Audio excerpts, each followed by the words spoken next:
Hello friends, welcome to English voice classes. आप सभी का इंग्लिश वॉइस क्लासेस के विल और वुड के डिफरेंस के पार्ट 2 में बहुत बहुत स्वागत है। अगर आप पार्ट 2 देख रहे हैं तो आई एम श्योर विल और वुड का कंफ्यूजन काफी हद तक क्लियर हो चुका होगा पार्ट 1 में। पार्ट 1 में हमने समझा विल और वुड कब बोला जाता है। कुछ सिचुएशंस थी जहां हम विल की जगह वुड बोल दे रहे थे चीजों को पोलाइट करने के लिए, तो कभी पास्ट की सिचुएशंस के लिए तो कभी विल का ही पास्ट टेंस वुड बन जाता था। अगर आपने पार्ट 1 नहीं देखा है तो प्लीज मेक श्योर आप पार्ट 1 भी देखें ताकि पूरा कंफ्यूजन जो होता है विल और वुड को लेके वो क्लियर हो जाए। अब मैंने आपको कहा था क्योंकि ये थोड़ा सा ब्रॉड टॉपिक है, मैं 2 पार्ट्स में लाऊंगी और प्रॉमिस को पूरा करते हुए ये है सेकंड पार्ट विल और वुड के डिफरेंस का। अब देखिए सेकंड पार्ट में मैं आपको बताने वाली हूं विल और वुड जो दोनों ही कंडीशनल सेंटेंसेस में बोले जाते हैं, लेकिन कुछ सिचुएशंस होती हैं जहां आप इफ के साथ सिर्फ विल यूज करते हैं और कुछ सिचुएशंस होती हैं जहां आप विल के साथ इफ के साथ सिर्फ वुड बोलते हैं। अब मैं आपको बताती हूँ ये कौन सी सिचुएशंस होती है जहां आपको विल ही बोलना पड़ेगा इंग्लिश बोलते समय, और ऐसी कौन सी सिचुएशन है जहां आपको सिर्फ वुड ही बोलना होगा। पिछले वीडियो में कुछ सिचुएशंस थी जहां आप विल की जगह वुड भी बोल देते थे तो ग्रामेटिकली इंग्लिश में कोई फर्क नहीं पड़ता था, वो विनम्र हो जाता था, पोलाइट हो जाता था। लेकिन यहाँ यानी कि इफ वाले सेंटेंसेस में आप ये नहीं कर सकते, यहाँ अदला बदली नहीं चलती। जिस सिचुएशन में अंग्रेजों ने फिक्स किया है कि विल बोलना है तो विल ही बोलना है, और जिन सिचुएशन में वुड बोलना है वहां वुड ही। अब ये 2 डिफरेंसेस आते हैं कंडीशनल सेंटेंसेस में। कंडीशनल सेंटेंसेस यानी कि जहां आप कोई शर्त रखते हैं, यानी कि अगर। अब इंग्लिश में अगर को हम क्या बोलते हैं? इफ। तो ये सारे वो सेंटेंसेस हैं जो आप ऐसे बोलते हैं अगर ऐसा होगा तो ऐसा होगा, या अगर ऐसा होता तो ऐसा होता। अब देखिए विल भैया यूज होते हैं उन सिचुएशंस में जहां आप सामने वाले को बताते हैं कि अगर ऐसा होगा तो ऐसा होगा। अब इसमें दोनों सिचुएशंस फ्यूचर की हैं, सुनने में भी आपको फ्यूचर लग रहा होगा। अगर वो बुलाएगा तो मैं जाऊंगी, अगर मैं दवाइयां लूंगी तो मैं ठीक हो जाऊंगी, अगर तुम ड्राइविंग सीख जाओगे तो तुम खुद ड्राइव कर पाओगे। अब ये सिचुएशन है जहां आप 2 फ्यूचर की सिचुएशंस बोलते हैं, यहां आप सिर्फ विल यूज करेंगे। लेकिन एक और सिचुएशन होती है इफ के साथ, जब आप अगर बोलते हैं वहां विल भैया का कोई काम नहीं। ये सुनाई देता है ऐसा जैसे कोई चीज होती तो होती। अब इसमें आपको लगेगा मैम इसमें ये तो पास लग रहा है, पर यहाँ इमेजिनरी सिचुएशंस होंगी। कोई भी चीज जो पॉसिबल नहीं है या आप कल्पना करते हैं। अगर मैं क्रिकेटर होता तो वर्ल्ड कप जिताता। अब ये बिल्कुल रियल नहीं है ना, बहुत कम पॉसिबिलिटी है कि ये चीज हो। अगर मैं तुम होता तो जॉब एक्सेप्ट कर लेता। तो देखिए 2 अलग सिचुएशंस हैं, एक एक करके जल्दी से सीखते हैं एग्जांपल्स के साथ, ताकि ये जो विल और वुड का फाइनल डिफरेंस है ये भी पुराने वीडियो की तरह बिल्कुल क्लियर हो जाए। मैं दोबारा बता रही हूं, ये विल और वुड का पार्ट 2 है। पार्ट 1 में मैंने बाकी जो डिफरेंसेस होते हैं वो पहले ही समझा दिए हैं। ये वीडियो सिर्फ इफ के साथ विल कब आए और वुड कब आए उसको लेके है। अब जैसे मैंने समझाया ये कंडीशनल सेंटेंसेस है, यानी कि इसके साथ आप बोलेंगे कोई भी चीज अगर होगी तो होगी। अब ये विल तब आएगा जब आप सामने वाले को बता रहे हैं देखो कोई भी 2 फ्यूचर में कंडीशंस होंगी। जैसे अगर तुम जल्दी जल्दी चलोगे तो घर जल्दी पहुंच जाओगे। अब 2 सिचुएशंस हैं, अगर तुम जल्दी चलोगे तो जल्दी पहुंच जाओगे। तो याद रखिए इसमें आपको एक चीज याद रखनी है, भले ही सुनाई दे रहा है कि 2 फ्यूचर की सिचुएशंस है, अगर ऐसा होगा तो ऐसा होगा।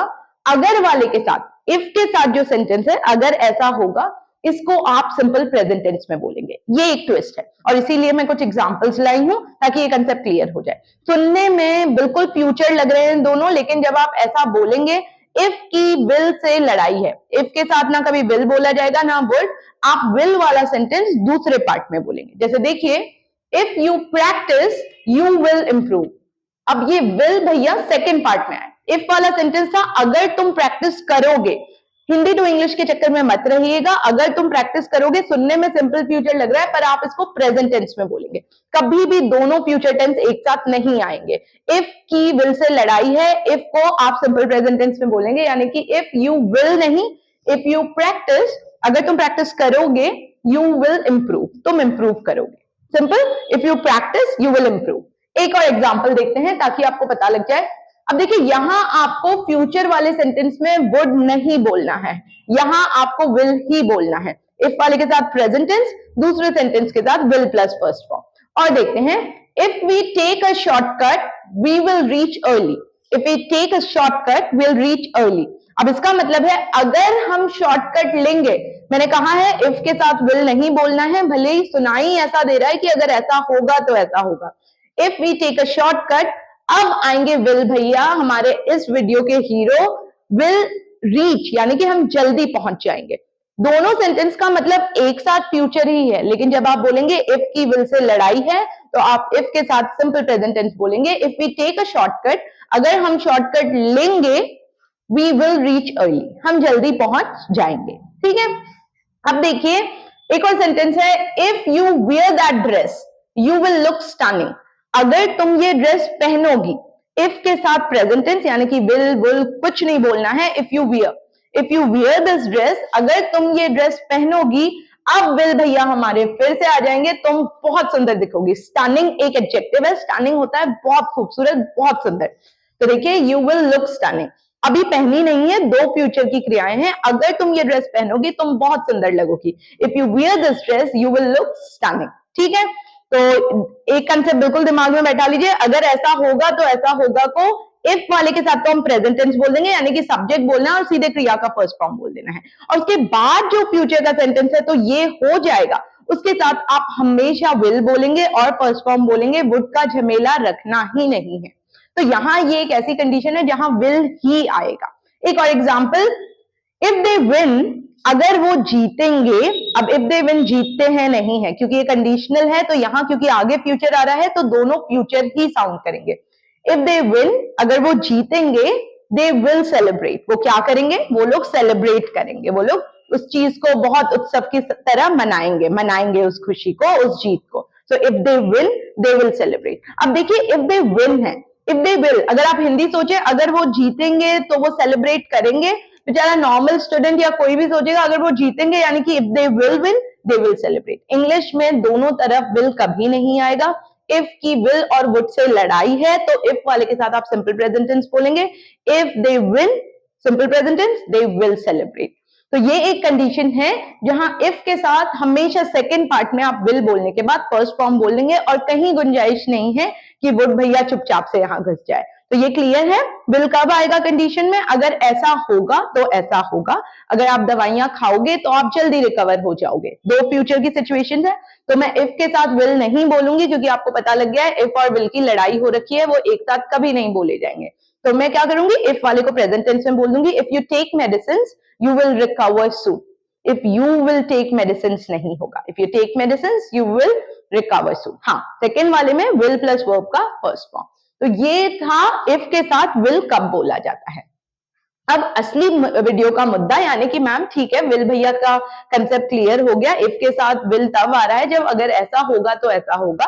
तो मान लीजिए अब मैं बोलूंगी, अब अगर आप आगे का वीडियो देखेंगे तो आपको वुड का कंसेप्ट भी समझ में आ जाएगा। अब ये वाला कंडीशन था। अब इफ यू विल वॉच नहीं कहूंगी मैं कहूंगी if you watch video further you will be able to clear your doubts. सीधे सेकेंड वाले पार्ट में विल।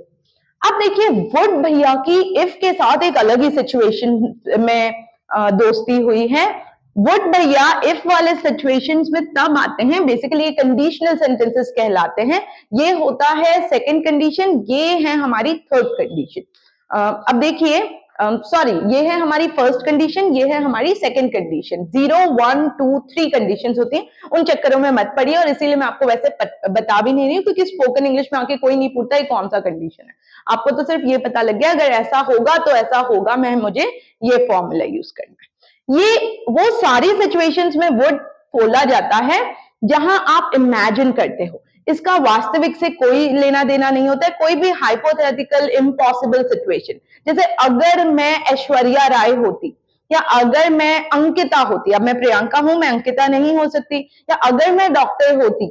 अब देखिए इस जन्म में पॉसिबल नहीं है कि मैं डॉक्टर बनूं, बहुत यार कोई बोलेगा मैम अगर आप पढ़ लें, मान लीजिए किसी की एज निकल गई है, तो कोई भी इमेजिनरी सिचुएशन, या मैं अगर आपको बोलूं अगर मैं पुलिस होती, अब मैं टीचर हूं मैं पुलिस नहीं हो सकती, या मान लीजिए मुझे जवाब नहीं आता तो अगर मैं बोलूंगी अगर मुझे जवाब आता होता तो मैं ये कर लेती। तो ये कौन सी सिचुएशन है, ये वो हर सिचुएशन है जहां बोलते हैं अगर मैं खरबपति अरबपति होता तो सारे देश खरीद लेता। तो ये वो सारी सिचुएशन है जहां एक्चुअल में वो चीज नहीं हुई है, पर आप इमेजिन करते हो। अब ये काम की सिचुएशन है, क्योंकि हम बैठे बैठे खूब हाँकते हैं। हम जब बोलते हैं यार अगर मेरे पास इतने पैसे होते तो मैं ये कर लेता, ये वाली इम्पॉसिबल सी या काल्पनिक इमेजिनरी सिचुएशंस में काम आते हैं हमारे वुड भैया।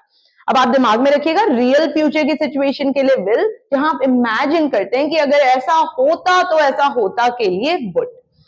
अब देखिए example, if I were invisible. अब अगर किसी को लग रहा है मैम आपने गलती से आई के साथ वर लिख दिया, आई के साथ तो वर्स बोला जाता है, तो एक ट्विस्ट और है।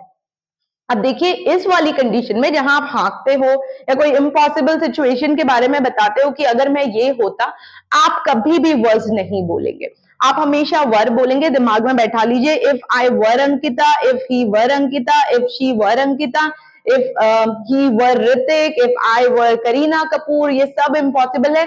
आई वर्स, ही वर्स नहीं, ना ही सीखे। आपको हमेशा सब्जेक्ट के बाद वर बोलना है, ये रूल फिक्स है। ये नहीं सोचना है कि ये ग्रामेटिकल एरर है।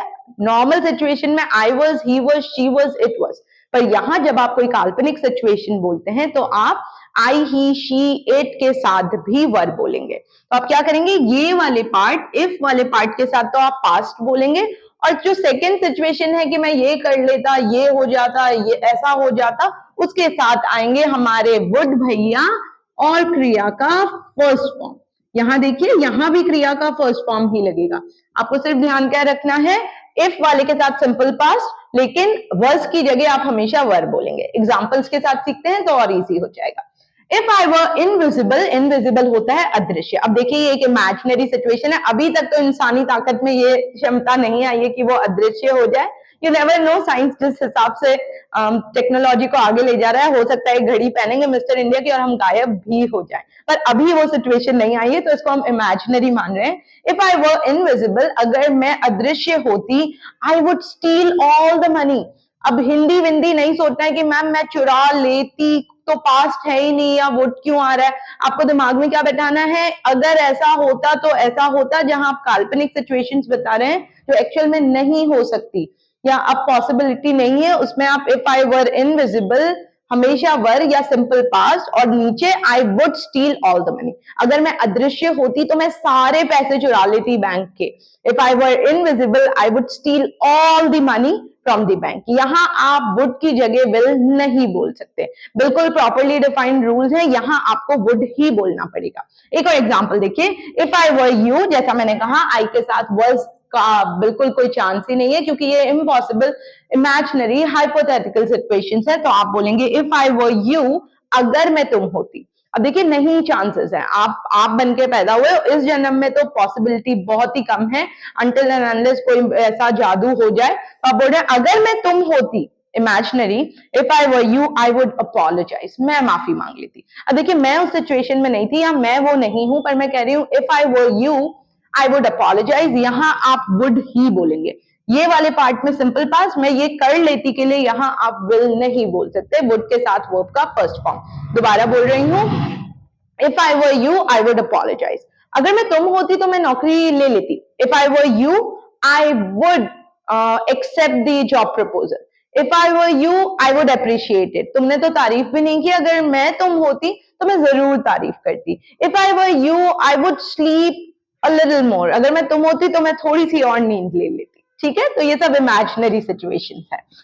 अब देखिए ये थोड़ा अलग तरह का एग्जांपल है। अब आई की जगह अगर मान लीजिए आपको किसी और के लिए बोलना है, if he were a police, अब कोई आदमी आप बोल रहे हैं यार वो अगर पुलिस होता वो सारे क्रिमिनल्स को पकड़ लेता। अब मान लीजिए वो डॉक्टर है, पर बड़ा दबंग सा डॉक्टर है, आपके लिए तो बेकार में डॉक्टर बन गया। सोचो अगर वो पुलिस होता वो सारे जो क्रिमिनल्स हैं उनको पकड़ लेता।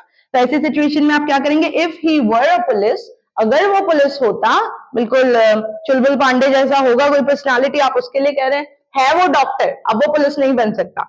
He would arrest all criminals, देखिए सेकेंड सेंटेंस में आपने क्या किया, ही वुड अरेस्ट, वो अरेस्ट कर लेता ऑल क्रिमिनल्स। अगर वो पुलिस होता, if he were a police, he would arrest all criminals, वो सारे क्रिमिनल्स को अरेस्ट कर लेता। तो यहां भी विल के साथ फर्स्ट फॉर्म और यहां वुड के साथ फर्स्ट फॉर्म। ये बहुत मेजर डिफरेंस है विल और वुड का, जहां विल और वुड को आप आपस में रिप्लेस नहीं कर सकते। ठीक है, तो if he were a police he would arrest all criminals. अब देखिए, अगर मान लीजिए वर्ड्स वर्ड नहीं आ रहा है पास में, हो सकता है वर्ब का सेकंड फॉर्म बोलना हो, if they won a lottery. अब ये इमेजिनरी है ना, उन्हें लॉटरी की टिकट खरीदी है ना वो जीते हैं। अब आप इमेजिन कर रहे हैं यार, बेचारे अगर लॉटरी जीत जाते। अब मैं क्या कर रही हूँ, if they won a lottery they would buy a new house. अब सेकंड वाले में देखिए, मैंने वुड के साथ फर्स्ट फॉर्म। अब ये हुआ नहीं है, ये इमेजिनरी है।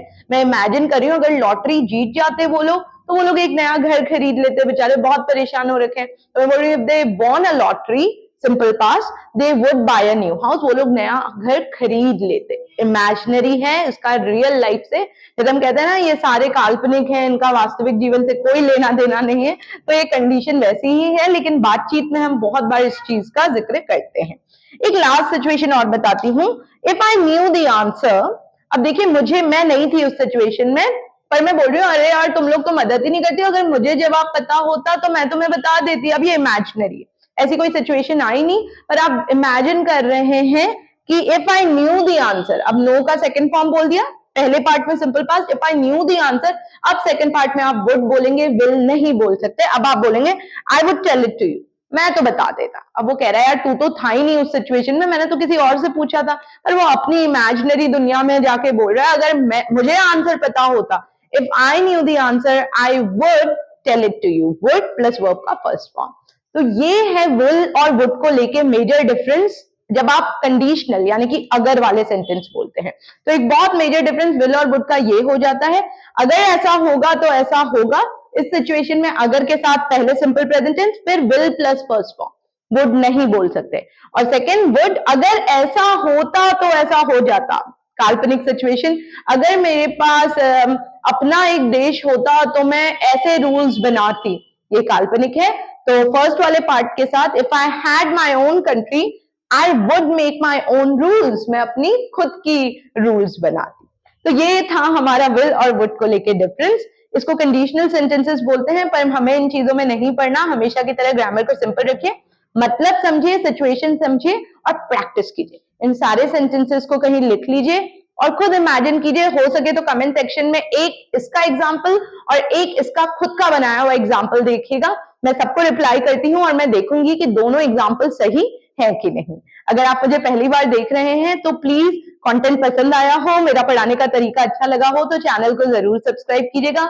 मेरे पुराने subscriber, thank you so much, हमेशा हमेशा उस प्यार सपोर्ट के लिए जो मुझे इतनी एनर्जी से पढ़ाने के लिए मोटिवेटेड रखता है।